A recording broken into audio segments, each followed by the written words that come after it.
você participou de tanta conversa nessa semana, o time teve o espírito de vitorioso? Eu acho que o grupo assimilou aquilo que nós conversávamos. Não houve nem cobrança, houve apenas uma conversa aberta,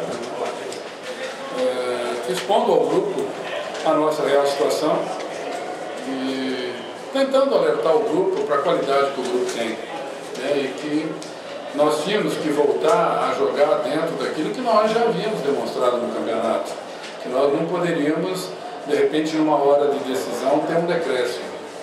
E eu acho que o time voltou a jogar dentro dos seus melhores dias. Ainda tivemos alguns vacilos, mas eu dou um desconto muito grande em relação a esses vacilos, pela carga emocional muito grande que acompanhava o jogo. Todo mundo sabia que hoje, se acontecesse uma derrota aqui, o Sport muito provavelmente poderia dizer que estaria fora da briga pelo acesso. Nós precisávamos vencer.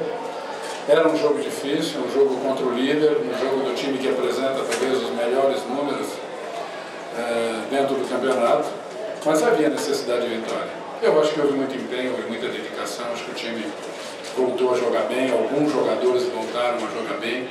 Como eu disse, acho que alguns vacilos, por exemplo, o segundo gol, acho que deveu-se à empolgação, você estava com um homem a mais, fazendo 3-1.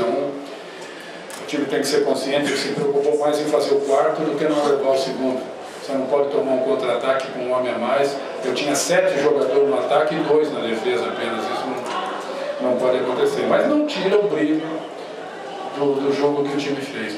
Acho que entrou realmente para ganhar o jogo, se doou no total. A torcida entendeu isso, jogou junto. Acho que foi importante a participação da torcida mais uma vez.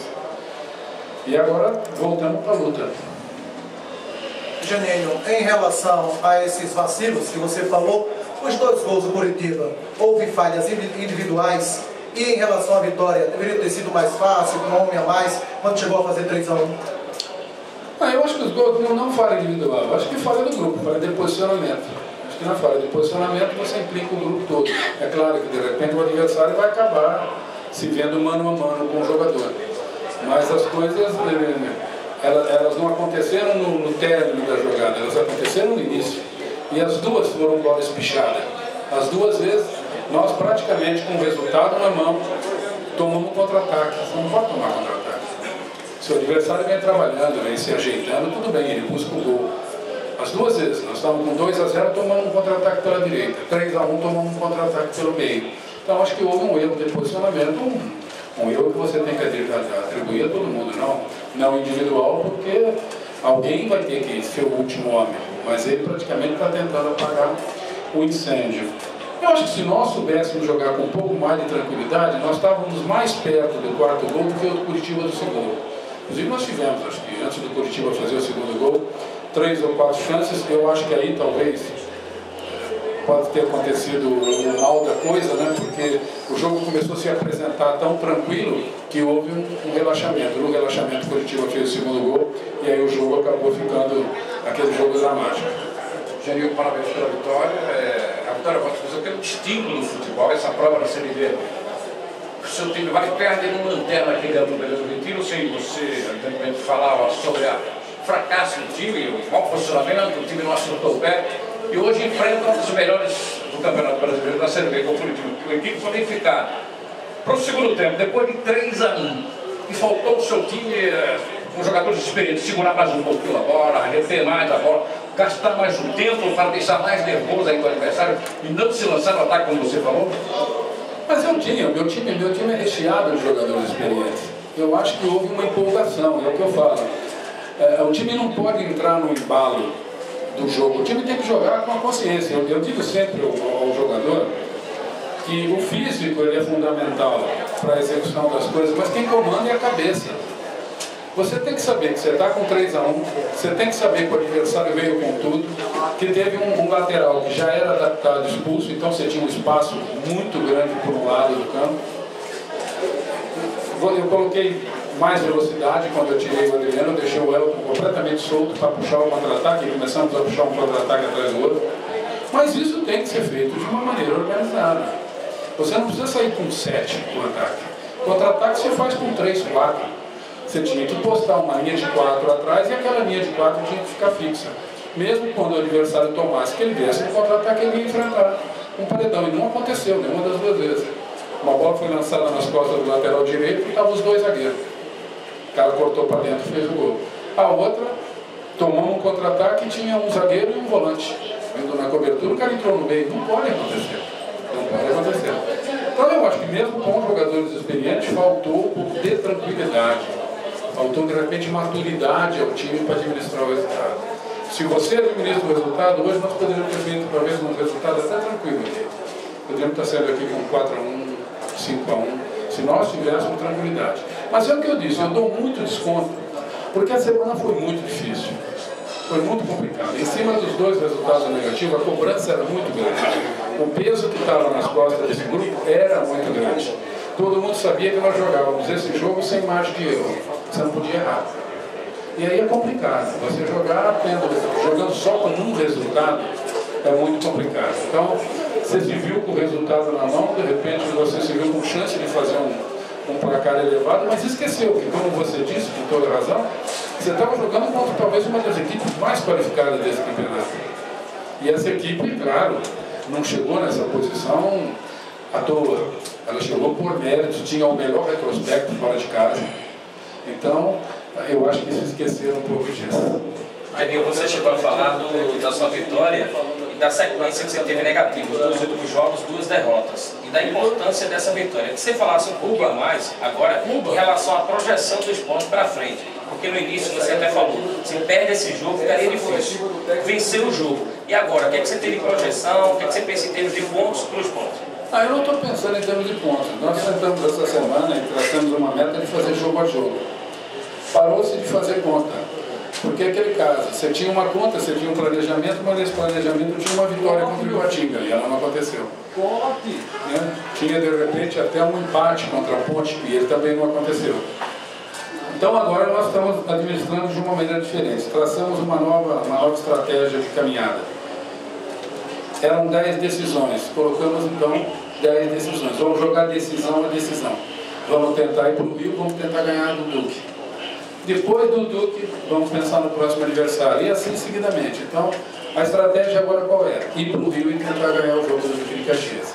É isso que nós vamos tentar fazer. Vamos tentar fazer 9 decisões. Não sei quantas nós vamos conseguir vencer, mas vamos tentar.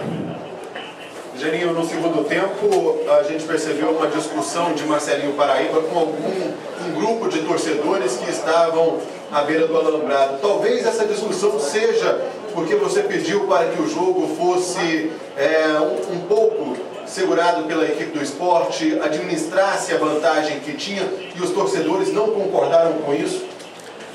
Mas você tem que entender o torcedor e deixar o torcedor ligar. Tem um pessoal que fica atrás do meu banco ali, que se eu for ouvir eles, eu coloco um time em cada jogo.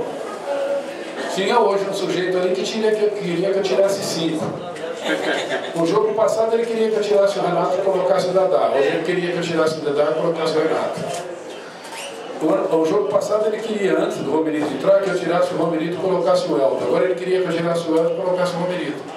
E assim por diante. Tem gente que grita ali atrás, tira o Ciro, daqui a pouco tira o Magrão. É a opinião do torcedor. Você tem que entender. Você tem que entender. Ele vem ali e ele se manifesta da maneira que ele tem que se manifestar. De vez em quando eu também viro e falo alguma coisa para algum ali, né, para ver se sossega um pouco. Mas a gente leva isso numa boa. Eu acho que, claro que o torcedor tinha opinião. Uns achavam que nós tínhamos que ir com tudo e fazer o 4º, o 5º e o 6º gol. O outro achava que nós tínhamos que segurar. Cada torcedor é um treinador e pensa o jogo de uma maneira e você tem que respeitar muito isso. Uns extrapolam, uns realmente extrapolam. E ele esquece que de repente lá dentro, da mesma maneira que ele está vivendo lá um jogo com emoção, quem está lá dentro está com essa emoção triplicada. Porque essa é a nossa vida. Porque de repente se o esporte perde o jogo, o torcedor sai magoado, mas segunda-feira ele vai trabalhar e não afetou nada o emprego dele. Se nós perdêssemos, afetaria o nosso. Poderia ter gente desempregada, poderia ter gente que não iria reformar contrato. Então, o torcedor às vezes esquece que quem mais quer ganhar o jogo são nós que estamos lá dentro. E que nós vivemos também a agitação a 1000. Você está na adrenalina no topo. Então, de repente, explode isso aí. Né? Mas eu acho que o torcedor tem direito, ele paga, ele tem direito de fazer qualquer manifestação. Como eu digo, alguns exageram. Né? Como em tudo na vida, alguns exageram. Mas eles fazem parte do espetáculo. Eu acho que sem eles não aconteceria nada. Talvez sem eles nenhum de nós estivesse aqui. Então você tem que respeitar o torcedor. Janinho, nos dois últimos jogos, Ipatinga e também a Ponte, o Sport acabou saindo atrás do marcador. E hoje foi diferente. O Sport fez o gol logo no começo. Eu queria que você falasse da importância desse gol sair no início do jogo. É sempre muito bom você sair na frente. Você transfere toda a responsabilidade para o teu adversário. Principalmente quando joga na tua casa. Se você sai jogando em casa e toma o gol do adversário, você passa a jogar com uma pressão muito grande contra. Invariavelmente o torcedor começa a perder a paciência e essa impaciência vai para dentro de campo.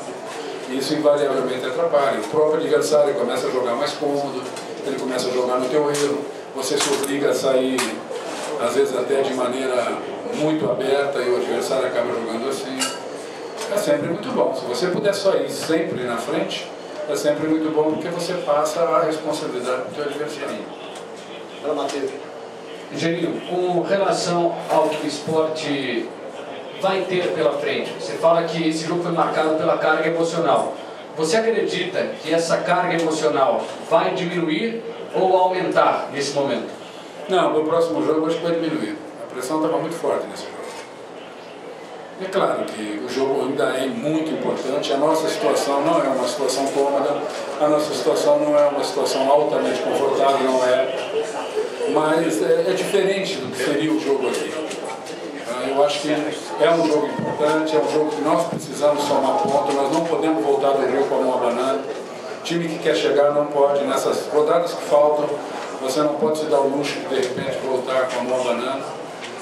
Mas eu acho que a carga que nós tivemos nesse jogo não vai ser a mesma. Eu acho que o grupo vai estar mais tranquilo para jogar no Rio do que teve aqui.